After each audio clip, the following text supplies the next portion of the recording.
Одоогоор гэмтэл согос судлалын үндэсний төвд 45,000 гаруй иргэн нийтийн эзэмшлийн зам талбайд цасыг цэвэрлээгүйгээс халтарч унаж гэмтсэн гэж ханджээ. Үүнээс 7% нь байрны гаднах нийтийн эзэмшлийн талбайд халтарч унсан байна.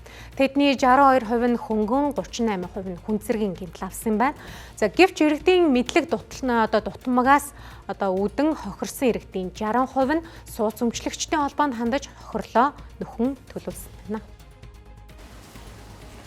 Зас мөсөн дээр халтарч гэмтэл авсан иргэд хөнгөн бэртэл хэмээн үл хайхарч тоохгүй орхитгоо.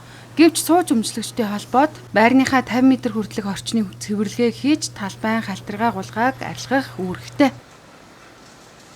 Хог хаягдлын тухай хуулийн дээр бол байж байгаа. Хог хаягдлын тухай хуулийн 10 дугаар зүйл дээр аж ахуй нэгж үүрэг гэж байж байгаа. Тэрэн дээр аж ахуй нэгж ойрын орчмын 50 м газрын хог хаягдл болон цас мөсийг цэвэрлэх гэж байгаа.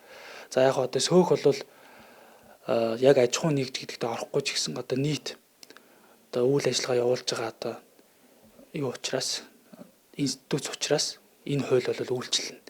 За гадна талбай засмосоо цэвэрлээгөө тохиолдолд мөн адил хог хаягдлын тухай хуулийг зөрчсөн гэдэг үндслээр зөрчлийн тухай хуулиар арга хэмжээ авах ийм зохицуулттай.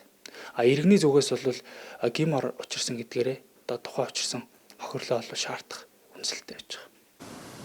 Зас мөсөө цэвэрлээгөө улмаас иргэд халтарч унж гэмтсэн тохиолдолд сууц өмсөлттэй холбоодыг албан үүргээ биелүүлээгүй гэж үзэн иймд сануулах албан шаардлага хөрвүүлдэг мөн зөрчлийн хуулиар торгуул ногдуулах, гүйцэтгэлийг хүчээр хэлгэх, зардлыг нь нэхэмжлэх журамтай юм а.